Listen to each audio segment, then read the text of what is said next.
First of all, great movie, great performances in this movie. You guys did a great job. Right? Thank you. Thank you very Watching much. the movie, and as a viewer, the one thing I'm thinking as I'm watching what you guys are going through in the movie is, man, if I was in that position in real life, could I carry out that mission? Would I be able to do this job? Is this something that I feel like I could survive? When you guys are studying for the movie and you're actually filming the movie, have you ever had those kind of thoughts? Yeah, I mean, I think, do you know what? It's one of them things that you just never know until you're in that situation. Right. And I think, you know, it's like saying if this room was on fire, you know, I'd save you, I'd pick you up on my back, and I'd do this and do that, and then realistically, you'd probably just cower away in the corner and be like, but, you know, but the thing is with this, you know, this situation of the First World War, they didn't really have a choice. You know, they was there and they just had to get on with it. And when it was time to go over the top, they were just made to go over the top, and that was it. Yeah. You know what's funny is I'm watching this movie. It's 2019 right now. This movie takes place in the time period 102 years ago. And I'm watching the movie last night, and I was even asked a question this morning. I was like, yo, were there any black people in the war coming out of Great Britain at that time? Do you guys know the answer to that question?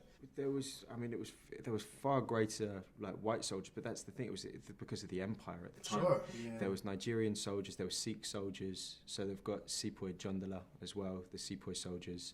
So there was a mixture. I don't know the exact numbers, but Right. yeah, I mean, representation is important, but also for the soldiers being drafted in. I think that's the trouble was you're fighting for the empire, which essentially invaded the countries that you come from. So then being made to serve, you know, for a, I don't know, it's kind of dubious. This sort of, you know, you're being pulled into a fight that's not essentially yours. Sure. I think, you know, so it's So many different layers to it, right? so many different layers. Yeah. Absolutely.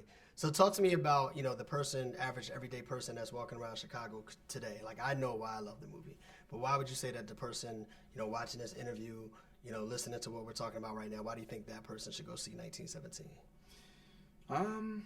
Just watching the film, you're experiencing the film. You know, the whole one continuous take method, what we filmed it in, really does add a whole nother layer of storytelling. Yeah. It's very immersive. And I think it's an experience best seen in the cinema as well. I don't think you get the same sort of sensation watching it, like on an aeroplane screen or your iPhone. Sure. And I think, and it's not just a war film as well. It's not an educational film about war. You don't have to know nothing about the First World War. It's a very human story, and they react in very human ways. And I think a lot of people will connect to it in a lot of different reasons. There's a lot of different themes rather than just war. Yeah, absolutely. I think you guys did a great job in the movie. Definitely drew me in as a viewer. Made me wonder how it would fare if I was running alongside you guys in the film. So congratulations on what you did, man, and we want to encourage everybody to go see it. So appreciate you. Thank you very much. Absolutely. Cheers, man. Absolutely. Thank you. No doubt. Cheers. Thank you. Cheers.